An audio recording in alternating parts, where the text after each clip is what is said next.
ಈ ಸಿಇಟಿ ವಿದ್ಯಾರ್ಥಿಗಳು ನಿಮ್ಮ ಸಿಇಟಿ ರಿಸಲ್ಟ್ ಅನೌನ್ಸ್ಮೆಂಟ್ ಆಗಬೇಕು ಅಂದ್ರೆ ನೀವೆಲ್ಲರೂ ಕೂಡ ತಪ್ಪದೇನೆ ಈ ಒಂದು ಕೆಲಸನ ಮಾಡಬೇಕಾಗುತ್ತೆ. ಏನಾದ್ರೂ ಮಾಡಿಲ್ಲ ಅಂದ್ರೆ ಏನಾಗುತ್ತೆ ಅಂದ್ರೆ ಸಿಇಟಿ ರಿಸಲ್ಟ್ ಅನೌನ್ಸ್ಮೆಂಟ್ ಆದ್ಮೇಲೆ ನಿಮ್ಮ ರಿಸಲ್ಟ್ ಅನೌನ್ಸ್ಮೆಂಟ್ ಆಗಲ್ಲ, ವಿತ್ಹೆಲ್ಡ್ ಆಗುತ್ತೆ. ಓಕೆನಾ? ಅದಕ್ಕೋಸ್ಕರ ನೀವೆಲ್ಲರೂ ಕೂಡ ಏನೊಂದು ಕೆಲಸನ ಮಾಡಬೇಕು. ಇವಾಗ KA ಕಡೆಯಿಂದ ಲೇಟೆಸ್ಟ್ ಆಗಿ ನಿಮ್ಗೆ ಏನೊಂದು ಅಪ್ಡೇಟ್ಸ್ ನ ಕೊಟ್ಟಿದ್ದೀರಾ, ಇದ್ರ ಬಗ್ಗೆ ಡೀಟೇಲ್ ಆಗಿ ಈ ಒಂದು ವಿಡಿಯೋದಲ್ಲಿ ತಿಳಿಸ್ಕೊಡ್ತೀನಿ. ಈ ವರ್ಷ ಸಿಇಟಿ ಎಕ್ಸಾಮ್ ಬರ್ದಿರಾ ಹಾಗೆ ರಿಸಲ್ಟ್ ಗೋಸ್ಕರ ವೆಯ್ಟ್ ಮಾಡ್ತಾ ಇರಾ ಅಂದ್ರೆ ಈ ಒಂದು ವಿಡಿಯೋ ನಿಮ್ಗೆಲ್ಲರಿಗೂ ಕೂಡ ಇಂಪಾರ್ಟೆಂಟ್ ವಿಡಿಯೋ ಆಗಿರುತ್ತೆ. ವಿಡಿಯೋನ ಗಮನ ಇಟ್ಕೊನೆವರೆಗೂ ಕೂಡ ನೋಡಿ.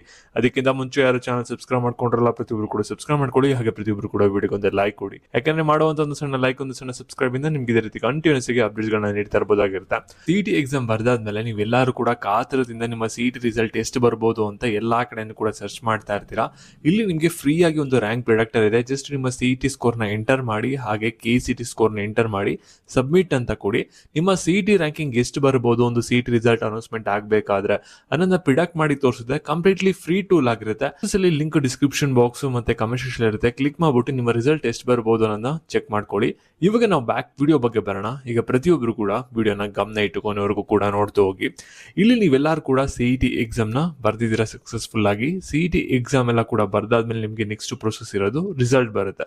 ಇವಾಗ ರಿಸಲ್ಟ್ ಅನೌನ್ಸ್ಮೆಂಟ್ ಆಗ್ಬೇಕಾದ್ರೆ ಕೆಲವು ರೂಲ್ಸ್ ಗಳಿರುತ್ತೆ. ಓಕೆನಾ? ಇದು ಏನಾಗುತ್ತೆ ಅಂದ್ರೆ ಎಲ್ಲರಿಗೂ ಕೂಡ ಅಪ್ಲೈ ಆಗಲ್ಲ, ಕೆಲವ್ರಿಗೆ ಅಪ್ಲೈ ಆಗುತ್ತೆ. ಅವರೆಲ್ಲರೂ ಕೂಡ ನೀವೇನ್ ಮಾಡ್ಬೇಕಾಗುತ್ತೆ ಅಂದ್ರೆ ಈ ಒಂದು ರೂಲ್ಸ್ ನ ಕಡ್ಡಾಯವಾಗಿ ನೀವು ಫಾಲೋ ಮಾಡಲೇಬೇಕಾಗುತ್ತೆ. ಅವಾಗ ಮಾತ್ರ ನಿಮ್ಗೆ ಏನಾಗುತ್ತೆ ಅಂದ್ರೆ ಸಿಇಟಿ ರಿಸಲ್ಟ್ ಅನೌನ್ಸ್ಮೆಂಟ್ ಆಗುತ್ತೆ. ಏನಾದ್ರೂ ಈ ಒಂದು ರೂಲ್ಸ್ ಗಳನ್ನ ನೀವು ಫಾಲೋ ಮಾಡಿಲ್ಲ ಅಂದ್ರೆ ನಿಮ್ಮ ಸಿಇಟಿ ರಿಸಲ್ಟ್ ವಿತ್ಹೆಲ್ಡ್ ಆಗುತ್ತೆ. ನಿಮ್ಮ ಫ್ರೆಂಡ್ಸ್ ಎಲ್ಲ ಕೂಡ ರಿಸಲ್ಟ್ ನ ನೋಡ್ಕೋತಾ ಇರ್ತಾರೆ, ಆದ್ರೆ ನೀವು ತುಂಬಾ ಟೆನ್ಷನ್ ಆಗ್ಬಿಡ್ತೀರಾ, ನನ್ನ ಸಿಇಟಿ ರಿಸಲ್ಟ್ ಬಂದಿಲ್ಲ, ಬ್ಲಾಂಕ್ ತೋರಿಸಿದೆ ಅಂತ. ಆ ರೀತಿ ಆಗ್ಬಾರ್ದಂದ್ರೆ ಇವಾಗ KA ಕಡೆಯಿಂದ ಏನೊಂದು ನೋಟಿಫಿಕೇಶನ್ ಬಂದಿದೆ ಅದನ್ನ ತಿಳ್ಕೊಳ್ಳಿ. ಇದೇನಾದ್ರೂ ನಿಮ್ಗೆ ಅಪ್ಲೈ ಆಗಲ್ಲ ಅಂದ್ರೆ ನಿಮ್ಮ ಫ್ರೆಂಡ್ಸ್ ಗಳಿಗೆ ಯಾರಿಗೆ ಅಪ್ಲೈ ಆಗುತ್ತೆ ಅವರಿಗೆ ಶೇರ್ ಮಾಡಿ.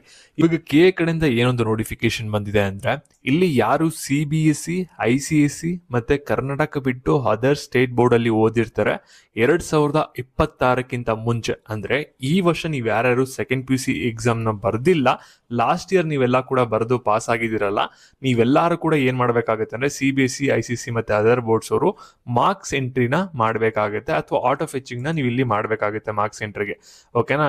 ಈ ಒಂದು ಲಿಂಕ್ ಮೇಲೆ ಕ್ಲಿಕ್ ಮಾಡ್ಬಿಟ್ಟು ಲಾಗಿನ್ ಆಗ್ಬೇಕಾಗುತ್ತೆ. ಆಮೇಲೆ ಡಿಜಿಲಾಕರ್ ಮುಖಾಂತರ ನಿಮ್ಮ ಮಾರ್ಕ್ಸ್ ಕಾರ್ಡ್ ಡೀಟೇಲ್ಸ್ ನ ಅದು ತಗೊಂಡು ಫೆಚ್ ಮಾಡುತ್ತೆ, ಅದನ್ನ KA ಬೋರ್ಡ್ಗೆ ಕಳಿಸುತ್ತೆ. ಅದಾದ್ಮೇಲೆ ನಿಮ್ಗೆ ಏನಾಗುತ್ತೆ ಅಂದ್ರೆ ಸಿಇಟಿ ರಿಸಲ್ಟ್ ಅನೌನ್ಸ್ಮೆಂಟ್ ಆಗ್ಬೇಕಾದ್ರೆ PUC ಮತ್ತೆ CET ಮಾರ್ಕ್ಸ್ ಕೌಂಟ್ ಡೌನ್ ಆಗಿ ನಿಮ್ಗೆ ರಿಸಲ್ಟ್ ಅನೌನ್ಸ್ಮೆಂಟ್ ಆಗುತ್ತೆ.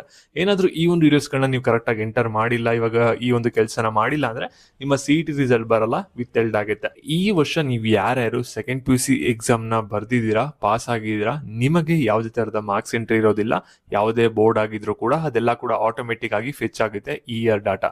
ಓಕೆನಾ? ಮತ್ತೆ ಈ ಒಂದು ವಿಡಿಯೋ ಯಾರ್ಯಾರಿಗೆ ಸಹ ಆಗುತ್ತೆ ಅವ್ರಿಗೆಲ್ಲರಿಗೂ ಕೂಡ ಶೇರ್ ಮಾಡಿ ತಿಳಿಸಿ. ಹಾಗೆ ರ್ಯಾಂಕ್ ಪ್ರಿಡಿಕ್ಟರ್ ಲಿಂಕ್ ಬಂದ್ಬಿಟ್ಟು ಕಮೆಂಟ್ ಸೆಕ್ಷನ್ ಇರುತ್ತೆ, ಒಂದ್ಸಲಿ ಚೆಕ್ ಮಾಡಿ. ಹಾಗೆ ನೆಕ್ಸ್ಟ್ ಅಪ್ಡೇಟ್ಸ್ ಗಳು ಮಿಸ್ ಆಗಬಾರ್ದಂದ್ರೆ ಚಾನಲ್ ಸಬ್ಸ್ಕ್ರೈಬ್ ಮಾಡ್ಕೊಳ್ಳಿ. Thank you.